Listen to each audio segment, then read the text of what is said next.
वहां पितामह का ध्वज। केशव, पितामह का ध्वज देखिए और रथ उनकी ओर ले चलिए।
आयुष्मान भव वत्स, आयुष्मान भव।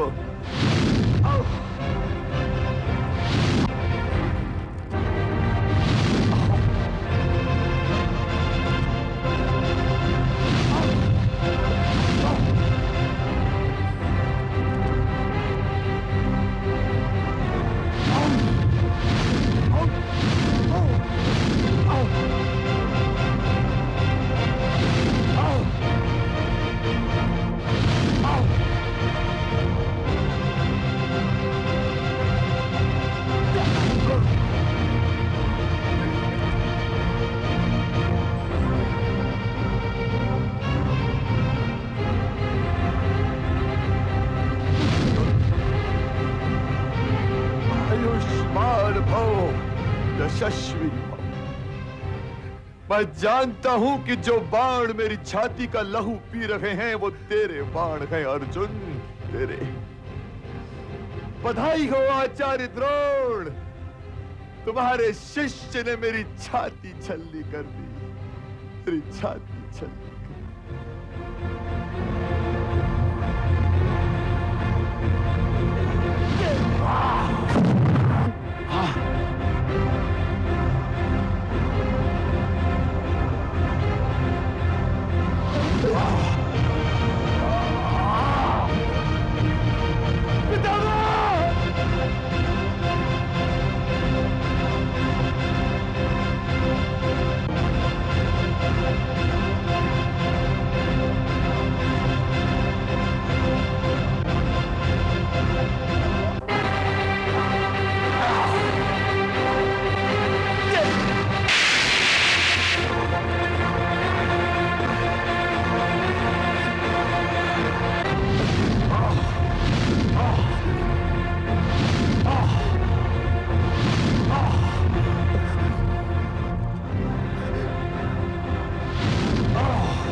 मेरे सिर को सहारा चाहिए। दुशासन, तकिया लेकर आओ।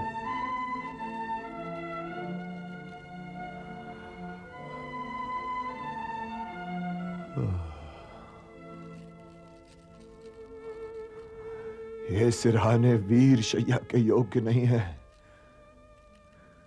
जिसने मुझे ये शैया दी है वही मुझे सिरहाने देगा। अर्जुन को बुलाओ, अर्जुन को बुलाओ। जो आज्ञा पितामह, मेरा गांडीव तो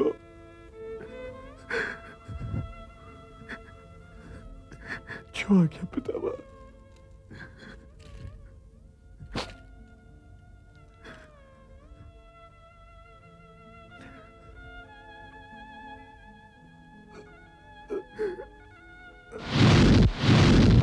मुझे प्यास भी लगी है पुत्र।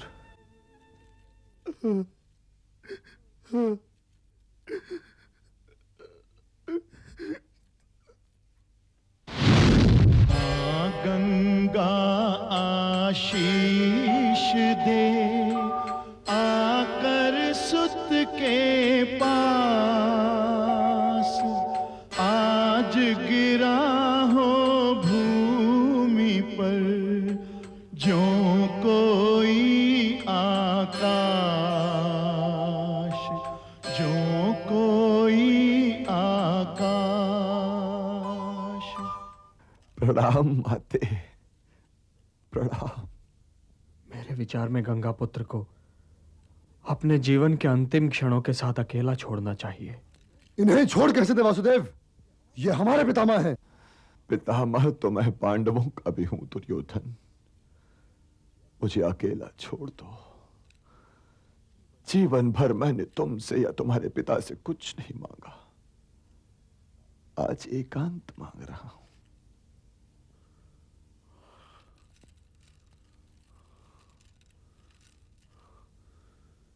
जो आज्ञा पितामह, परंतु हम लोग आपको देखने के लिए आते जाते रहेंगे। आज धराशायी हुए कुरुकुल के सरताज, उनको अभिवादन करे सारा वीर समाज, सारा वीर समाज।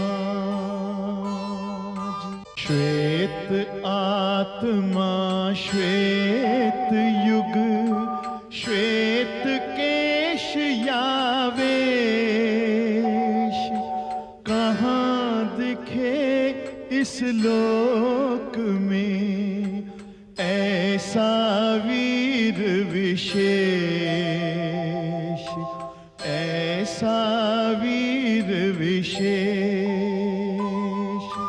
रक्त सना हर तीर है, अश्रु भरा हर नैन, रूंधा रूंधा हर कंठ है, रूंधा रूंधा हर बैन, रूंधा रूंधा हर बैन।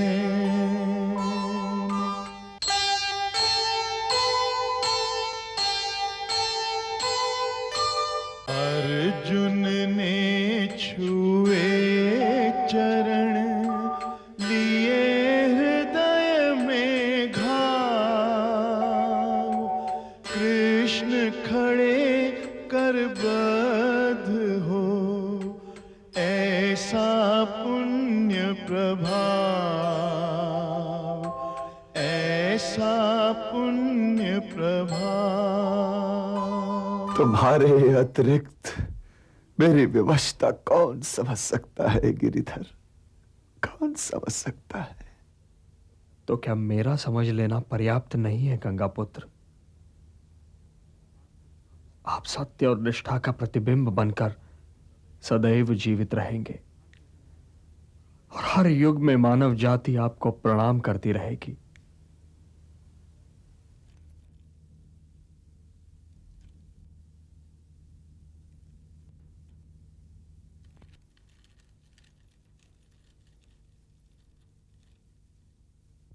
पुत्र, अब चलो। अभी कैसे चलूं माते? मैंने तो पिताश्री को वचन दिया था कि जब तक हस्तिनापुर को चहुं ओर से सुरक्षित न देख लूं, प्राण नहीं त्यागूंगा। किंतु पुत्र, ये पीड़ा। मेरा तो जीवन ही पीड़ा की परिभाषा है माते।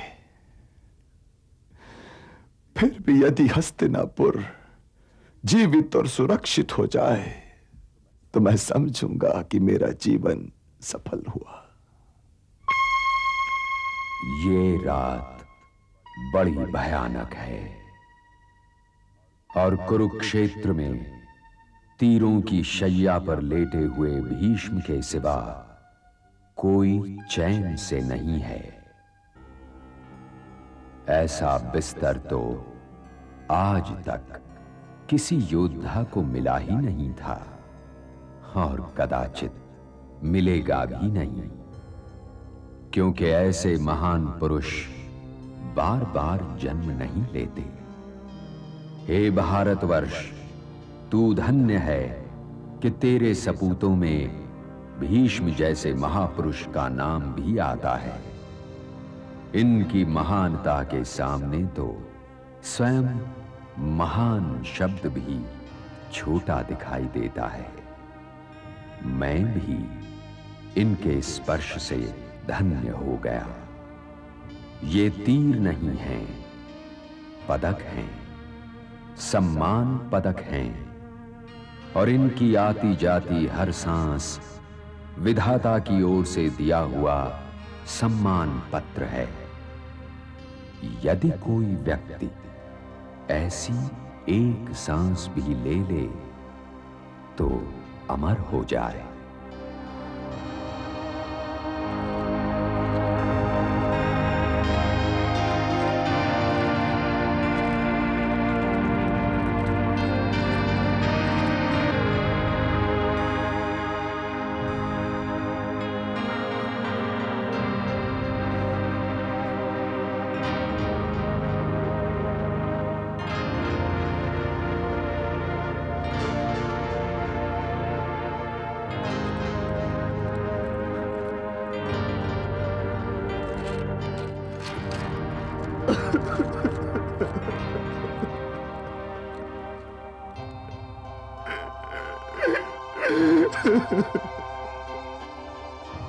हे भरतवंश की गरिमा के प्रतीक, हे कुंती पुत्र अर्जुन,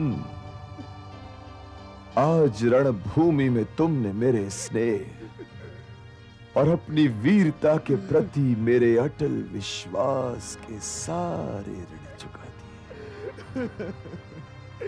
ये वीरता नहीं, कायरता थी पितामह। कायरता थी कि मैंने शिखंडी के पीछे खड़े होकर आप पर बाण चलाए। धिक्कार है इस अर्जुन पर, धिक्कार है मेरे गाड़ी पर।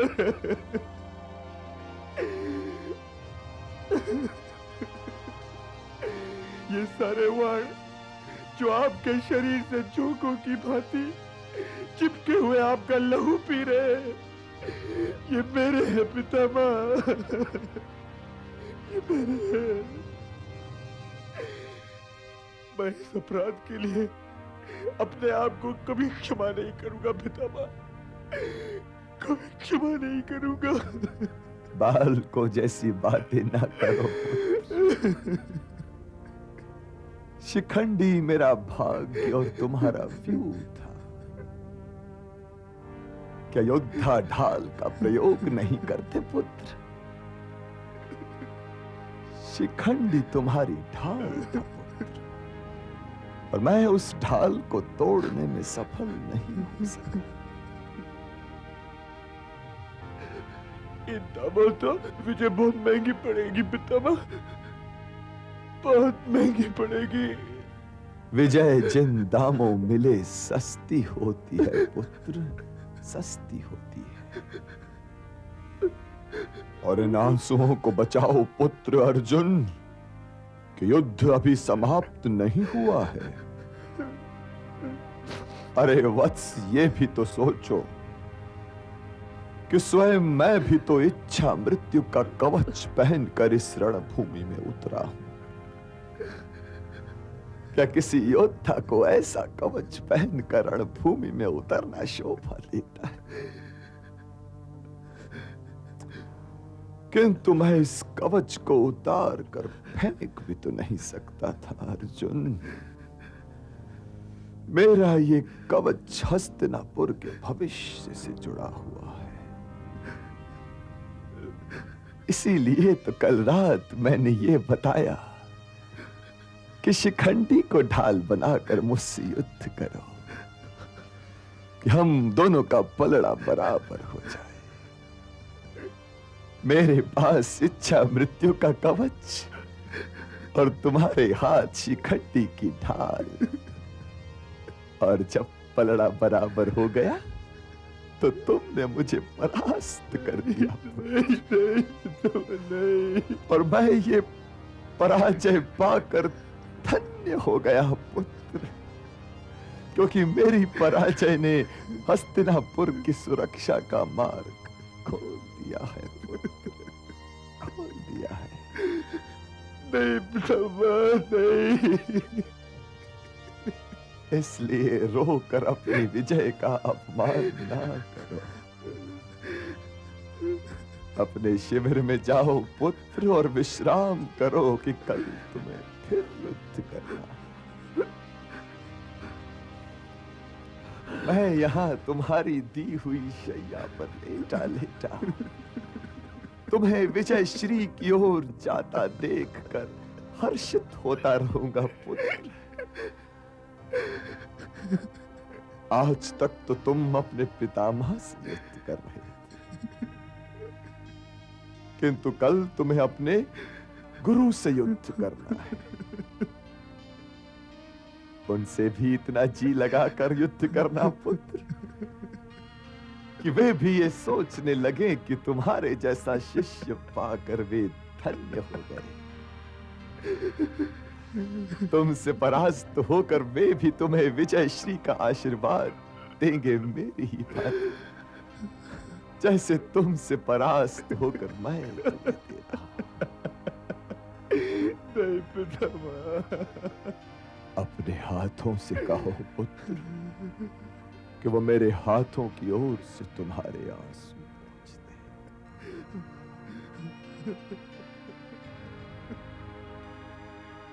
आयुष्मान भव पुत्र, विजयी भव।